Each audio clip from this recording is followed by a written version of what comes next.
वसुंधरा शक्ती news, आपले हक्काचे news channel. नमस्कार, मी सुप्रिया तोडकर, वसुंधरा शक्ती न्यूज चॅनल मध्ये आपले सहर्ष स्वागत। पाहूया आजच्या ठळक बातम्या। हरित ऊर्जा निर्मितीसाठी राज्याचे 47,000 कोटींचे सामंजस्य करार, उपमुख्यमंत्री फडणवीस।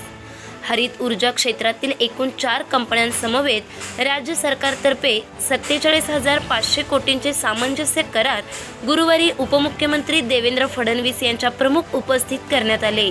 या करारांमुळे 18,828 रोजगार निर्मिती होणार असल्याची माहिती उपमुख्यमंत्री तथा ऊर्जा मंत्री फडणवीस यांनी दिली। हरित ऊर्जा क्षेत्रातील 4 प्रमुख कंपन्यांसोबत राज्य सरकारने हे करार केले आहेत। 2070 पर्यंत शून्य कार्बन उत्सर्जनाचे लक्ष्य पूर्ण करण्याचे शासनाचे धोरण आहे। सन 2030 पर्यंत 50% नवीकरणीय ऊर्जेचे उत्पादन करण्याच्या दिशेने राज्य शासनाने महत्त्वाचे पाऊल टाकले असल्याचे फडणवीस म्हणाले। सह्याद्री अतिथीगृह येथे या सामंजस्य करारांवर महानिर्मितीतर्फे अध्यक्ष तथा व्यवस्थापकीय संचालक डॉक्टर पी अबलगन, सुशील शर्मा, अभय हरणे, शुवेंदू गुप्ता आणि भूपेंद्र गुप्ता यांनी स्वाक्षऱ्या केल्या। शक्ती न्यूज यूट्यूब चॅनेलला सबस्क्राईब करा आणि परिसरातील ताज्या घडामोडी सर्वात आधी बघण्यासाठी बेल आयकॉनला क्लिक करा।